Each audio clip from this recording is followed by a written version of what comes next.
And now for the Signal Oil program, The Whistler, the mystery program that is unique among all mystery programs. Because you know who's guilty. You see his every move. You know his complete plans, even his innermost thoughts. Yet the final curtain always brings a startling surprise. In the Signal Oil program, The Whistler.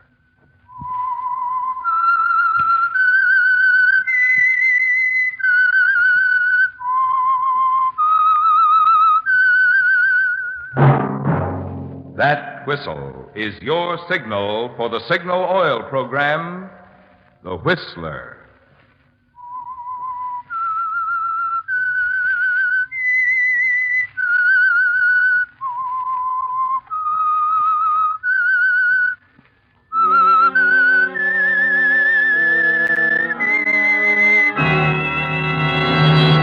I am the Whistler, and I know many things, for I walk by night. I know many strange tales hidden in the hearts of men and women who have stepped into the shadows. Yes, I know the nameless terrors of which they dare not speak. Yes, friends, it's the Whistler for tops in entertainment. And for the tops in gasoline quality, it's Signal. It takes extra quality, you know, to give you extra mileage. And Signal is the famous Go Farther gasoline. So look for the Signal circle sign in yellow and black that identifies friendly independent signal stations from Canada to Mexico. And now the Whistler's strange story, Uncle Ben's Widow.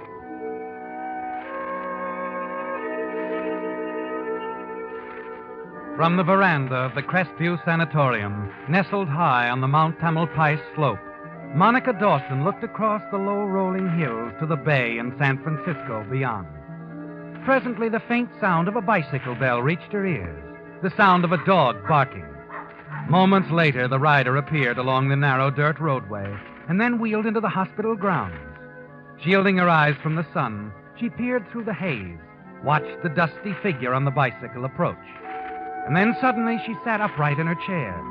There was something familiar about the man in the khaki trousers, the yellow T-shirt, the knitted cap. She leaned back in the chair and closed her eyes. Her head began to throb again. Minutes later, she heard his footsteps approaching, and a cold wave of fear swept over her. Mrs. Kittredge? Yes? I am Amos Schlegel. Schlegel? I'm sorry, I don't seem to... Of course, you do not remember me. I was there on the road the night of your motor accident. It was I who summoned help. I see. You know, you almost ran over me shortly before the accident occurred. Yes. Yes, I remember you were the man on the bicycle. That is right, Mrs. Kittredge. Tell me, how are you feeling? Much better, Mr. Schlegel. Amos Schlegel. I want you to know I'm grateful for everything. Of course. Oh, I only wish I could have done more for your husband, I mean. There was nothing anyone could do. He died instantly. He was dead when I found him, yes. But then that was quite some time after the accident occurred. Mr. Schlegel. Yes? The accident occurred only a few minutes after we passed you on the road. I heard the crash and hurried to the place where your car had gone off the road. I could see your car at the bottom of the ditch. I also heard voices. I'm afraid you must be mistaken, Mr. Schlegel. Oh, no. I heard voices. And I waited, Mrs. Kittredge. Why, Mr. Schlegel? There's a saying, something comes to one who waits. May I sit down, Mrs. Kittredge? It's such a warm day, isn't it? Much warmer than... He knows, doesn't he, Monica? He knows what really happened the night your husband met his death. You lean back in the chair while the little man drones on. But you're not listening. Your thoughts go back to that moment 3 weeks ago when it all began. Began with a flirtatious toast in the cocktail lounge of a fashionable hotel in downtown San Francisco. As you sat at the table admiring your reflection in a mirror, you noticed the man sitting at the table next to you. He, too, was admiring your reflection as he raised his cocktail, tipping it in a toasting fashion. You were instantly aware of his identity. and you decided it was time to go to work on this prosperous-looking gentleman. Hello. I'm sorry I had to use something quite so obvious as an excuse to get acquainted. It wasn't exactly original. A last desperate effort.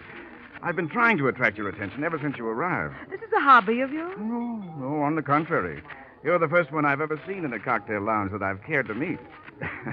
I don't suppose you believe that. No. My name is Benjamin Kittredge. May I buy you another one of those, perhaps you haven't had dinner. My name is Monica Dawson. You may buy me another one of those.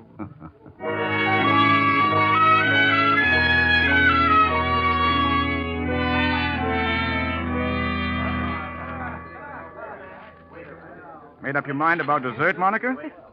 You know, you're a very persuasive man. A little while ago, I let you buy me a drink, and here we are having dinner. The French pastry is excellent. Oh, sorry. Have to watch my figure, you know. It's quite a... I'll, have a Benedictine instead. Is this a vacation for you?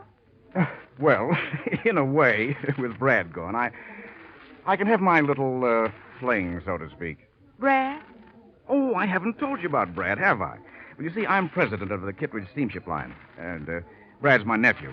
He's vice president. He does all the work, thank heavens.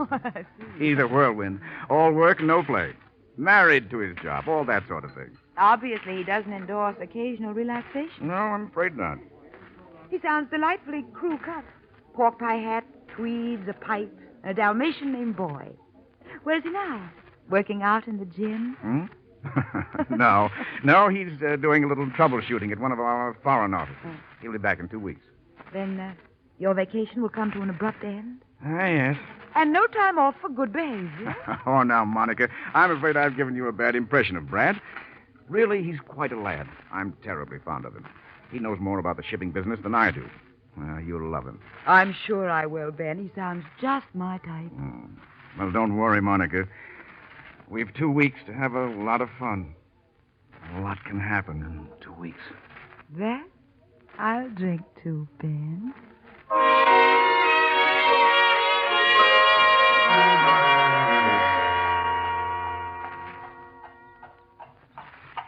Well, this was a wonderful idea, Monica. Wonderful.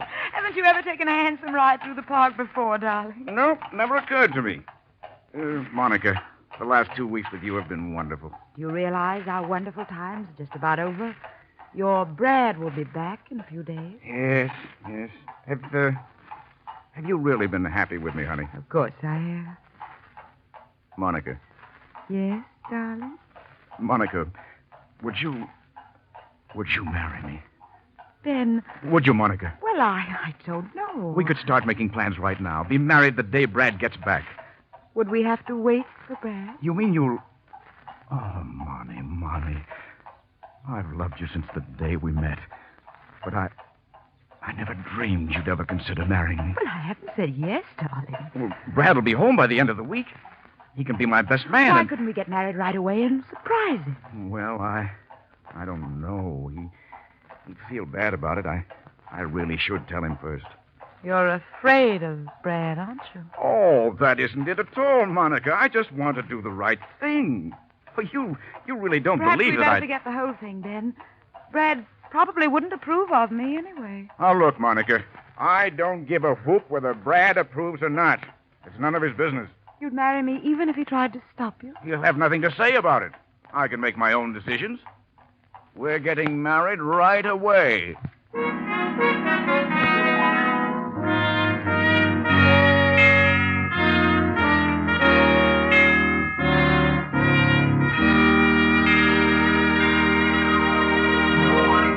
With the prologue of Uncle Ben's Widow, the Signal Oil Company brings you another strange story by The Whistler. You know, when a manufacturer is enthusiastic about his own product, well, you just naturally expect that. But when users are enthusiastic, that's the real proof of the pudding, which explains why, here at Signal Oil Company, fall is our favorite time of the year. It's the time when folks who have been on vacation trips and have had a good chance to test their mileage write us about the results they've had with Signal, the famous Go Farther gasoline. For instance, Mr. E.R. Stroby of Los Angeles writes, I just completed a trip of almost 4,000 miles, much of it mountain driving. And not only did my 47 Chevy take the tall ones in high, but I averaged 19 1/3 miles per gallon. No wonder Signal is called the Go Farther gasoline. Well, to Mr. Stroby and all the rest of you who have written in about your experiences with Signal products, we want to extend our sincere thanks. And to those of you who have not yet joined the ever-increasing family of Signal users, may I make this suggestion? Try just a few tankfuls of Signal gasoline in your car. Let its honest performance and its good mileage prove to you what Signal users have long known. That to get the tops in gasoline quality, there are just two things to remember. One, it takes extra quality to go farther. And two, Signal is the famous Go Farther gasoline. And now back to the Whistler.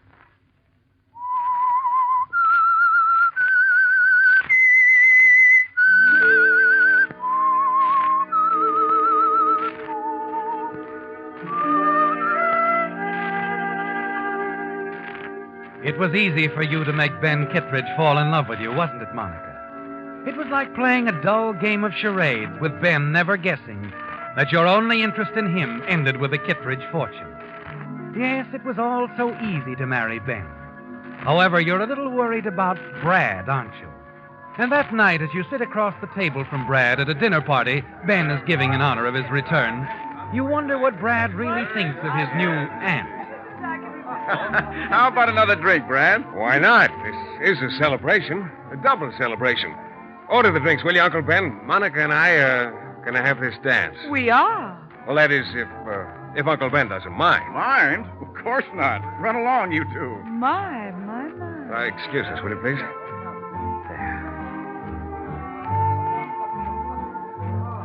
Brad. Hmm? You know, I was a little afraid when Ben and I went down to the pier to meet you this afternoon. Afraid? Why? Oh, I thought perhaps you wouldn't approve. Really? Huh? Well, it's going to take me a little time to get used to the idea of being married. Been a bachelor all his life. I never thought he would marry, especially someone... Someone young enough to be his daughter? I was going to say someone as beautiful as you, Monica. Was it difficult for you to say that, Brad? No. You are quite beautiful, you know. And you approve of Uncle Ben's selection? Of course. Any reason why I shouldn't? Well, I suppose some people would think I married your uncle for his money. What's so funny, Brad? I don't see why people should think that, Monica. Uncle Ben has no money.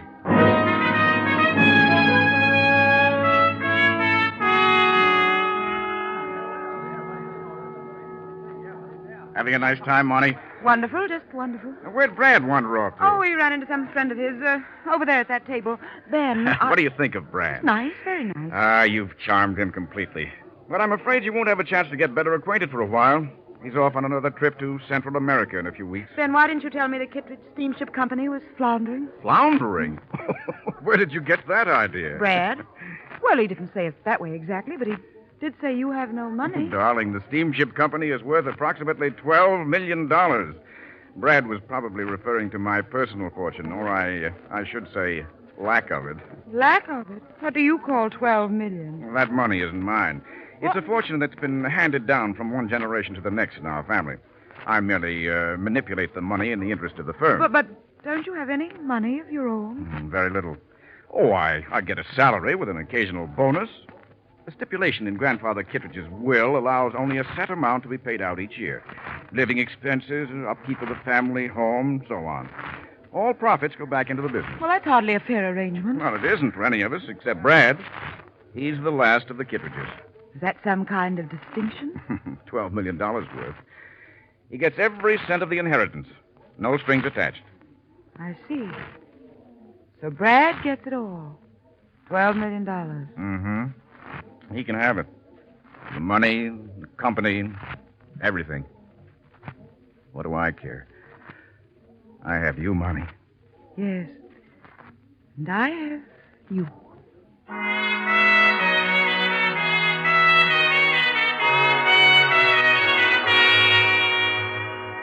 You've made a mistake, haven't you, Monica?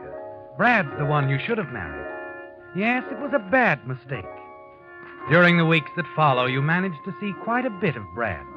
And then one evening, as you return from a dinner party in San Francisco with Ben, a tailor-made opportunity presents itself. Ben, must you drive so fast? These mountain roads are dangerous, and you've been drinking too much. I don't see why you insisted on coming this way. It's a shortcut, Monty. When we reach the signal oil station at the bottom of the grade, we'll turn into the main highway. Well, be careful. There's a man on a bicycle up there. I see him. For heaven's sakes, will you slow down? You almost hit him. No, Monty, I know this road like my own pocket. Come on, give me a kiss, huh? Oh, stop it, Ben. Watch the road. Oh, come on, Monty. One little kiss. Ben, watch where you're going. There's a curve ahead. Ben, look out!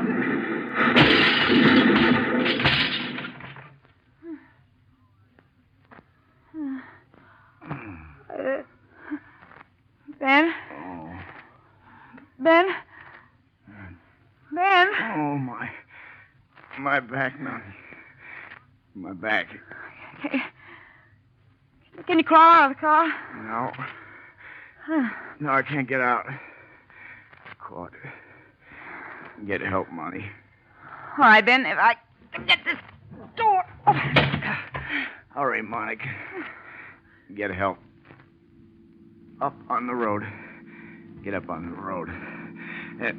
There's a car coming.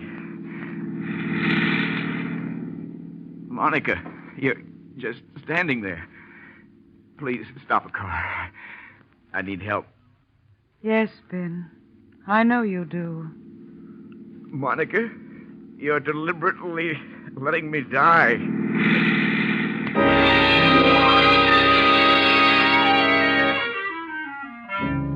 For a long time, you stand there, motionless, staring at your husband pinned beneath the car, listening to him beg for help. Finally, he stops calling you. An icy hand closes around your heart as the realization of what you've done sweeps over you. Your head begins to throb, and the picture before you becomes blurred, hazy. And then suddenly your knees give way and you crumble to the ground.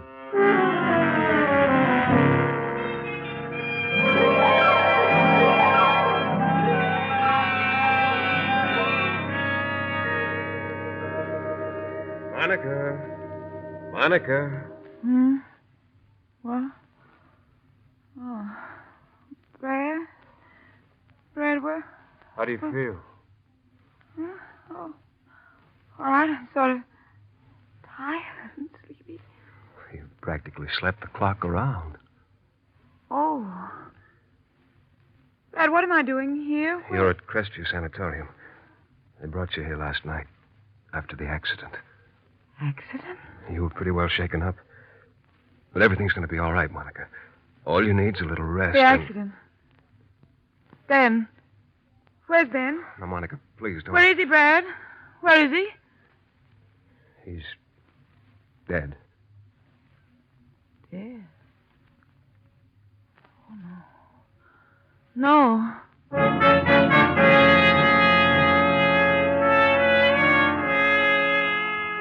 You play the part of a grief-stricken widow so well, don't you, Monica? No one would ever suspect you didn't even try to save Ben's life. And now with Ben out of the way, you're free to concentrate on Brad and the entire Kittredge fortune. It's easy to convince Brad that you need him to help ease the unhappy memory of your husband's sudden death. And he postpones his business trip to Central America. In the week that follows, Brad is a daily visitor. And with each visit, you become more and more certain he's falling in love with you. Yet there seems to be an invisible barrier between you. Brad's loyalty to the memory of Uncle Ben prevents him from telling you how he feels. And then one afternoon, as Brad is pushing your wheelchair through the hospital grounds. Monica, Yes? I'll be leaving in a few days. The trip to Central America? Yes. Do you really have to go, Brad? I'm afraid so. I've put off the trip as long as I dare. How long will you be gone? Oh, 6 months, probably. 6 months? Oh, Brad. I wish I didn't have to go, Monica. I'd much rather stay here with... Well, there are so many things to do here at the main office since Uncle Ben... Yes, I know. This is far enough, Brad. I think I'd like to walk a little now. Monica, do you think you should? Of course, I'm all right. I feel so silly being wheeled around in this thing. Give me your hand, Brad. All right, but Dr. Fenway won't like it if he... Oh, Dr. Fenway. There, you see, Monica, what's the matter? I don't know. Monica!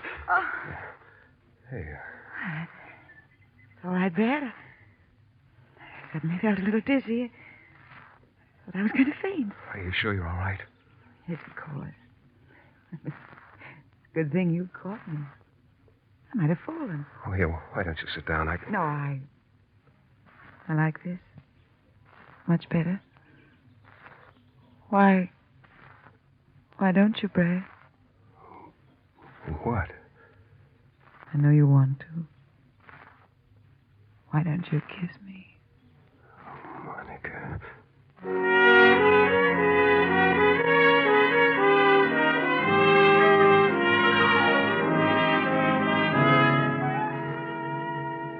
A moment later, you watch Brad as he turns and hurries away. You've finally broken through the barrier, haven't you, Monica? Yes. The rest of the way will be easy. But you haven't much time if Brad is to sail to Central America in a few days. As you continue your stroll, you plan your next move.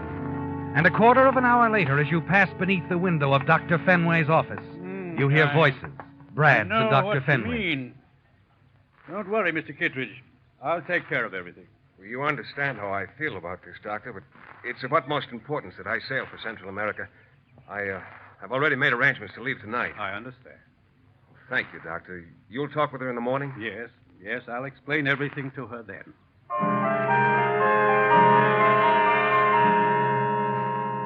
So Brad has suddenly changed his mind. Sailing tonight for Central America. He's running away from you, isn't he, Monica?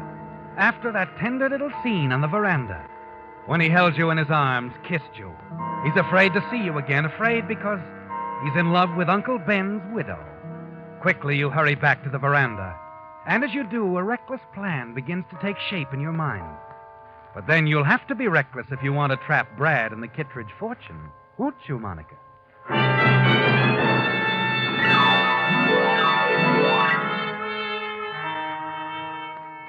Now, as you sit on the veranda, a few minutes after the arrival of the man on the bicycle, the man who has come to blackmail you, you're confident your plan won't fail. But you'll have to take care of Mr. Schlegel Had I not first. been on the road the night of your accident? Will you come to the point, Mr. Schlegel? The point? Oh, yes. You see, Mrs. Kittredge, I am an artist, a painter. I thought perhaps you would care to sit for a portrait. How much? You may not believe it, but I am considered a very fine painter. How much, Mr. Schlegel? $5,000. Oh, then I also have some beautiful paintings, landscapes, beautiful landscapes. Perhaps you would like to buy a few. The price, I assure you, will be most reasonable. Mr. Schlegel, there are people coming out now. I can't talk to you. Later, perhaps, this evening? No. You'll have to give me some time. I don't have the money now. Give me a week. Very well. We'll make all arrangements then. Good afternoon, Mrs. Kittredge. In a week we shall meet again. Yes. You will have the money then? I'll have the money, Mr. Schlegel. But you won't get a cent of it, Mr. Schlegel. Not 1 cent.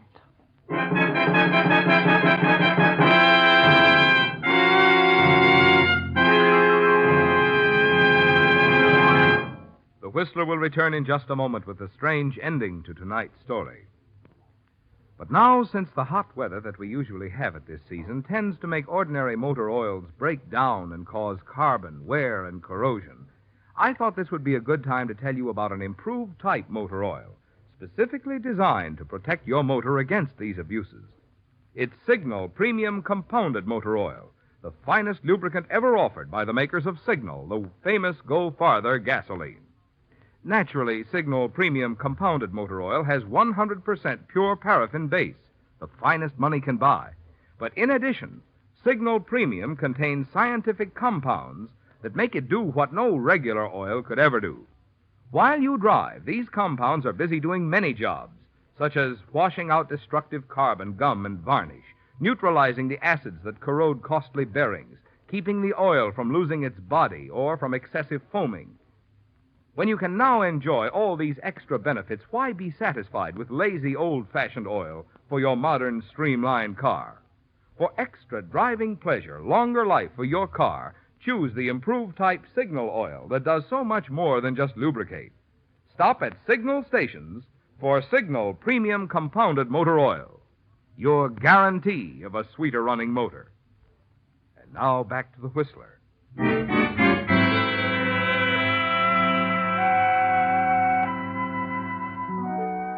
3 days out of San Francisco, the freighter Isham Kittredge plowed through heavy seas, a few hundred miles off the coast of Central America. It was a simple matter, wasn't it, Monica? With your position as a member of the Kittredge clan, to persuade Captain Driscoll to let you hide aboard, to surprise your beloved nephew Brad when the ship was several days out at sea. And now it's too late for Brad to do anything when he discovers you're on board. A few minutes later, you slip into his cabin to wait. You're not worried about Slagle anymore, are you, Monica? No. Once Brad is yours, completely yours, you know he'll stand by you. You're certain he won't believe Slagle's story, should the little man decide to make trouble. A quarter of an hour goes by as you wait in Brad's cabin, and then you hear voices outside. Care to join me in a nightcap, Mr. Kittredge? Oh, thanks, Captain, but I think I'll turn in. Oh, by the way, I'm expecting an important radiogram. Will you instruct the steward to awaken me when it arrives? All right, sir. Good night. Good night, Captain. Hello, Brad. Monica! Oh, now, darling. Don't act as though you've seen a ghost. Monica, you shouldn't be here. Why not? I think it's a splendid idea. I just couldn't stand that sanatorium another minute. You didn't see Dr. Fenway before you... Oh, we wouldn't have approved, I'm sure. Monica, why did you wait so long to let me know you were on board? Oh, I had to, darling. Had to wait till we were out far enough so you couldn't send me back. Now, we're miles at sea. 3 days at least from the nearest port. It's too late for you to do anything. Yes. It's too late to do anything. Ah, Brad, darling, don't be angry with Monica. Be nice. I've such a horrible headache. I just couldn't bear it if Oh, you weren't Monica, nice. you don't understand. The afternoon before I sailed, I had a talk with Dr. Fenway. He'd consulted a brain specialist about your case. The report had just come in. Brain specialist? Monica, your head was injured in the auto accident. The report confirmed Dr. Fenway's findings. Subdural hematoma, hemorrhage of the brain. What? What does that mean? Brad? Answer me? They were planning an immediate operation. It would have cured you. But any delay, even a few days, means death.